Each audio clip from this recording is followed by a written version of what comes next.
पनवेल, नवी मुंबई, रायगड परिसरातील बातम्या पाहण्यासाठी आमच्या मी साक्षीदार या यूट्यूब चॅनलला सबस्क्राईब करा. उरण नगर परिषदेच्या निवडणुकीची निकालाची अनेक दिवसांपासूनची प्रतीक्षा संपली असून निवडणूक निकाल जाहीर झाला आहे. उरण नगर परिषदेत नगराध्यक्ष पदासाठी उभे असलेले महाविकास आघाडीचे उमेदवार तथा राष्ट्रवादी काँग्रेस पार्टी शरदचंद्र पवार पक्षाचे महाराष्ट्र राज्य उपाध्यक्ष भावनाताई घाणेकर या विजयी झाल्या आहेत. तर नगराध्यक्ष पदासाठी उभे असलेले भाजपच्या शोभा कोळीशाह, शिवसेना शिंदे गटाचे रुपाली तुषार ठाकूर, अपक्ष नसरीन इसरार शेख हे पराभूत झाले आहेत. तर 21 नगरसेवक पदासाठी उभे राहिलेल्या उमेदवारांपैकी 12 नगरसेवक भाजपचे तर 9 नगरसेवक महाविकास आघाडीचे निवडून आले आहेत. नगराध्यक्ष म्हणून भावनाताई विजयी झाल्याने पदाधिकारी कार्यकर्त्यांनी एकच जल्लोष केला आहे.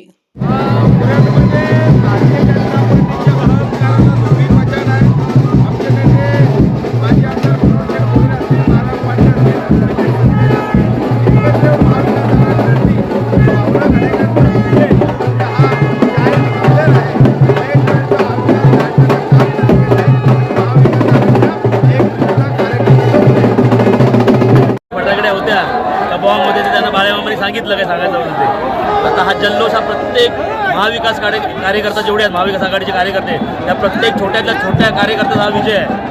हा कोणाचा वैयक्तिक विजय मी ठरत नाही, हा प्रत्येक महाविकास आघाडीमधल्या छोट्या कार्यकर्त्याचा विजय आहे. लोक खूप परिवर्तन हे लोकांना पाहिजे होतं. आणि फटाकड्याचं बोलाल तर तो लक्ष्मीबॉम्ब आता आलेला आहे. तो लक्ष्मीबॉम्ब कसा वाजेल ते त्यांना आता थोड्याच दिवसात कळेल. गेल्या अनेक दिवसापासून उरणमध्ये ताई रात्रंदिवस पहारा देत होते. त्यावरूनच हा विजय नक्की असेल का विरोधकांची झोप उडालेली आहे? ताईंनी जे तिथे काय केलं तिथे काय झोपायला नव्हती, ती जागरणाला गेली होती. तो जागर होता देवीचा आणि त्या जागरणाला सगळं यश भरपूर आलेलं आहे.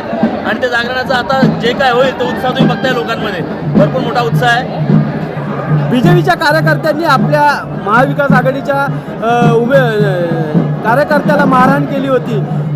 तो विषय धरून आज त्या विजय कशा प्रकारे बघता येईल त्याकडे? महाविकास आघाडीच्या कार्यकर्त्याला मारहाण जेव्हा 100 लोक एका कार्यकर्त्याला मारायला जातात तर त्यांनी ती घेतली होती, ती यशस्वी माघार होती. आणि आता पुढे आम्ही दाखवून देऊ की आमच्या महाविकास आघाडीच्या कोणत्याही कार्यकर्त्याला जर तुम्ही डिवचलं तर त्याचा आम्ही एकदम नित्येनं कडक कार्यक्रम करू.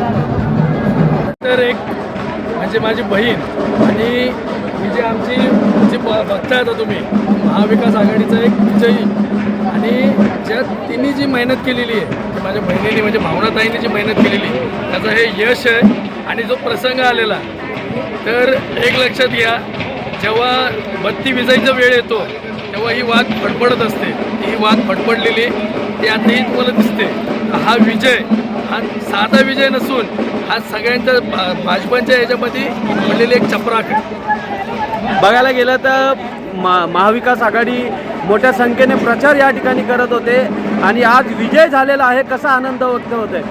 आता आमच्याकडे तर खरोखर शब्द नाहीत की कसं व्यक्त करू, कारण की जी बहिणीची म्हणजे भावनाताईची जी काय ताकद लागलेली आणि तिने जी काय महिलांसाठी आणि जे काय माणसांसाठी तिने जे केलेलं आहे त्यासाठी शब्द अपुरे आहेत. आणि ते विजय सांगायला तुम्हाला ते तिथपर्यंत जे दिसत आहेत तो विजय सर्वात मोठा आहे. महेश बालदी यांनी व्यक्त केलं तर विजलेल्या फटाकड्या या ठिकाणी आणल्या होत्या. त्या भिजलेल्या फटाक्यांसाठी आणि जे आम्हाला बोललेले संबंधलेलं पाकिटमारांनी फटाका असा लावला की ती सगळी फाटली आणि आमचा नगराध्यक्ष निवडून आला. खूप आनंद होत आहे. नगरसेवक याच्या अगोदरही होतो. अथक परिश्रम आणि संघर्ष करावा लागला या उरण नगरपालिकेमध्ये आणि हुकुमशाही आणि दादागिरीला तोंड द्यावं लागलं. परंतु माझ्या बोरीगावने पुन्हा एकदा माझ्यावरती विश्वास टाकून मला ही संधी दिली आहे आणि आज नगराध्यक्ष आमचा आहे. याच्यामार्फत आम्हाला ज्यांनी मदत केली आहे त्यांचं तर काम करू आणि ज्यांनी नाही केले त्यांनी आमच्या विरोधात केले त्यांनाही आम्ही मदत करू. आणि नगरसेवक हा निवडून आमच्या सगळ्यांचा असतो. त्यामुळे कामं आज बोरीगावामध्ये आणि उरण शहरामध्ये सगळ्यांची होणार. असताना उरण शहरामध्ये शिवसेना, काँग्रेस आणि राष्ट्रवादी अशी महाशक्ती आहे. भाजप काय एकदम महाशक्ती नाही. दुर्दैवानं जे काय आम्हाला 2016ला आमचा पराभव झाला, आम्ही वेगवेगळे लढलो आहोत त्याच्यामुळे आमचा नगराध्यक्ष पराभूत झाला. पण आज ह्या निवडणुकीमध्ये आम्ही महाविकास आघाडीचे उमेदवार भावनाताई घाणेकर यांची आम्ही निवड केली त्याचं कारण एवढंच की त्या महिला असून ते पुरुषाच्या पण 4 पावले पुढे जाऊ शकतात एवढा त्यांचा डॅशिंग स्वभाव आहे. आणि तो मी हेरला आणि माझ्या पक्षाला न उमेदवारी देता शरदचंद्र पवार पक्षाच्या उमेदवारी भावनाताई घाणेकर यांना दिली आणि तो विजय आज या ठिकाणी आपल्याला बघायला मिळतो. खऱ्या अर्थानं ह्या उरण शहरामध्ये आगरी असतील, कराडे असतील, कोळी असतील, भंडारी असतील, मराठे असतील, ते सर्व मुस्लिम असतील, सर्व समाजाची लोक या ठिकाणी राहतात. पण इथला जो आमदार आहे त्याला एवढा अहंकार झाला होता की त्याला असं वाटत होतं की आमच्यासमोर हा समाज काही नाही आणि त्याची खऱ्या अर्थानं बदला घेण्याचं काम माझ्या उरणवासियांनी, मतदारबंधूंनी, समाजवासियांनी केलं. तुम्ही आता निवडून आलेला आहात, तुमचा उमेदवार विजयी झालेला आहे, याबद्दल आता कार्यकर्त्यांना म्हणजे सर्वांना काय आवाहन करा? मी सर्वप्रथम माझ्या सर्व महाविकास आघाडीच्या कार्यकर्त्यांचा मी मनापासून आभार मानतो. कारण त्यांनी जर मेहनत नसती केली तर आज ही मिरवणूक आपल्याला बघायला मिळाली नसती. आणि पुढे आम्हाला आपण बघता पत्रकार म्हणून या उरण शहरामध्ये ट्रॅफिकचा एवढा वट्टाबोल आहे. उरणचं एक सर्वात महत्त्वाचं मोठं तलाव आहे. त्या ठिकाणी हजारो लोक सकाळ संध्याकाळ लहान मुलं सर्व खेळायला येतात. त्या ठिकाणी तळ्याची दुर्लक्ष आहे, त्या ठिकाणी कचरा पडतो, कचऱ्याचं साम्राज्य वाढलेलं आहे. शहरामध्ये विकासाची कामं होत नाही. हा आमदार आज 7 वर्ष आमदार आहे आणि फक्त वोकल घोषणा देतो आणि त्याचं जे काय वाक्य आहे की मी 5,000 कोटी 10,000 कोटी मी या ठिकाणी विकासाची कामं केली. त्या उरण शहराचा विकास आपल्याला दिसतोय. काय विकास आहे तो?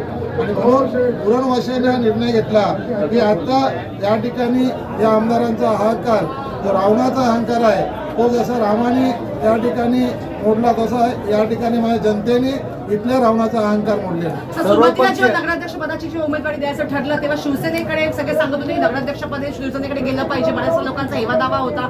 पण आज भावना घाणेकर या निवडून आलेल्या आहेत, तर असं वाटतं का हा जो निर्णय आहे तो सार्थक झालेला आहे आपला?